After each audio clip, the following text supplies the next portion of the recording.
180!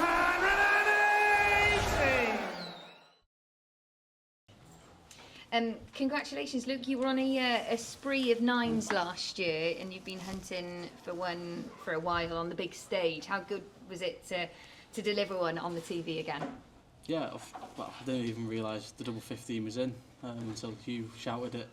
But I hit one last week, 2 weeks ago at the Pro Tour, and I went the treble 17 double 15 route after missing double 12 numerous times last year.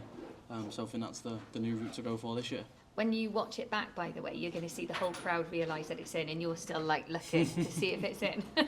I kind of gathered, but I just had to wait for the shout from Hugh. Yeah. Did you find it hard then to, perhaps refocus after the 9? Because usually that adrenaline can shake a player. We've seen the curse. Yeah, that's as soon as I walked back, and you've seen people, the players in the World Championships who at the 9 they went out in that game. So I just had to focus. Obviously, Michael won the next 2 or 3 legs. And I just had to get back into it. Yeah, you said you've had a week off, haven't even picked up the darts. That's obviously served you really well. Do you plan on doing that again now ahead of Newcastle? It's just a case of just having days off. I can't really see many dart players in the Premier League, obviously practicing at home. Obviously, everyone's going to the Euro Tour, which I've pulled out of. But no, it's just another chilled week off. Lovely. And you stole the show from Gezi tonight, even though you didn't play him. Have you heard of Chippy Lane in Cardiff? Yeah, I have. Are you going to be heading there tonight to celebrate? It's kind of where we all hang out. Probably not. Why not? What the hell? Come on, man. I don't go out. Don't go out. Okay, fine. Well, look, you have a good rest, and we'll see you in Newcastle. Congratulations. Thank you. Luke, many congratulations. 3 nightly wins and now a clear gap at the top of the table. That must be a nice feeling, and we're not even halfway. Yeah, it's obviously good to pick up another nightly win, more crucial points. But like you said there, just to be obviously stay on top coming into tonight, and obviously 6-point gap of Luke. It's a really good boost for myself, and we've still got another 9 weeks to go.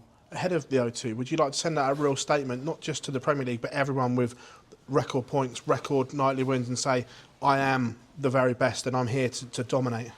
Yeah, I'm not sure what the record points or nightly wins is, but I'm sure I'll get told, or I'll look it up myself to obviously try and beat them records and break records for myself. Remember in Brighton that you were a bit disappointed that you weren't in the gold dart club. Now you're going to get 30 grand's worth of gold in a set of darts. What does that mean to you?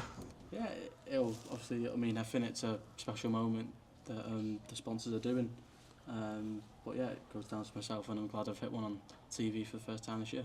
If you're miles clear, tempted to have a chuck at them one night? Is it a proper set? Is it not a big set? No, we were told it's a proper set of darts. Oh, maybe. Are they big? Oh, we were told in Brighton it was a proper. Like the city centres? Not throwable. That's boring, isn't it? Look, your games against Michael always seems to bring the best out of both of you. Michael had been struggling, and then all of a sudden he plays you and he finds his best form. What is it about you two that really gels and clicks? Yeah, obviously looking at it, Michael, he's not been playing his best. He's been up and down, but obviously when he plays against me, he just throws the kitchen sink at me. But I know for myself from the first 3 darts of the match that I've got to be switched on. Just like, thank you. Luke, well done tonight. We saw the emotion after the 9 darter. I mean, obviously still means a huge amount to you to hit those big shots and give the crowd something like that. Just describe the feeling for us. Yeah, well, first things first, they didn't realise it was in. Obviously the crowd went berserk. Hugh didn't shout it, but then when he shouted it, I finally realised, and then I give it the big celebration.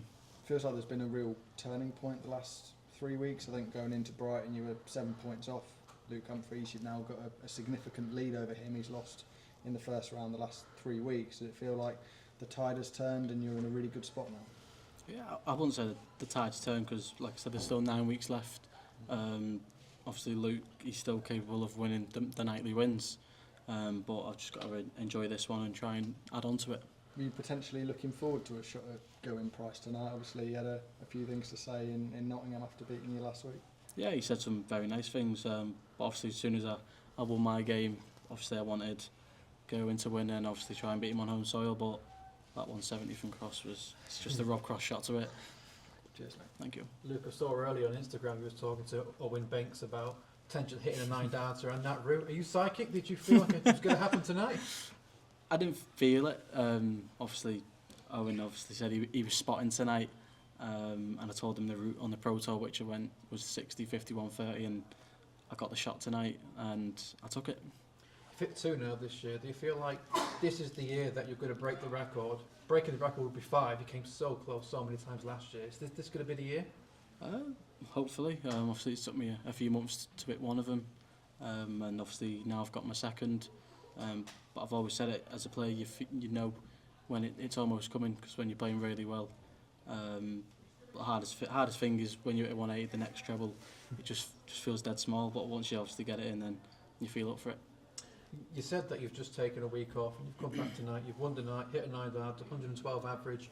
When other players see you take a week off and produce performances like that, do you feel like that can get in their head a little bit? Because they've got to work, they've got to play the tournament, they've got to practice just to try and compete with you, whereas you don't, you can just put your feet up. Yeah, obviously, us players, we need to obviously have the rest. Obviously, I think everyone from the Prem is going to the Euro Tour this weekend. I just told them not to. For myself, just have another week off, chill out, and see how the darts fly in Newcastle. Cheers, Luke. Well done tonight. Thank you. Many congratulations, Luke. I'm not sure if you've seen Luke Humphries' interview with TalkSport yesterday. He almost slipped and revealed the 1 million prize winner for the World Championship. Can you offer any more clarity on that? Have you been told anything? I've not been told anything, but obviously I think it's been going around for obviously many years. It's been 500,000 for the past however many, but I think that's the next big step for us dart players. It would be some statement, wouldn't it? £1 million for the winner. Yeah, it would be. Obviously, whoever wins it, they'll obviously go straight to number one. So if it is this year, if it's next year, if it's the year before, but I do feel 99% sure it'll happen one day. Just wanted to say, so obviously, you know, in Cardiff and again when Price goes out and the crowd comes a bit flat, how did it feel to hear the crowd rising with you as you were coming through the night, you know, and then obviously topping it off with the 9? Yeah, obviously I got a few boos on the walk-on in my first game, but obviously that's bound to happen.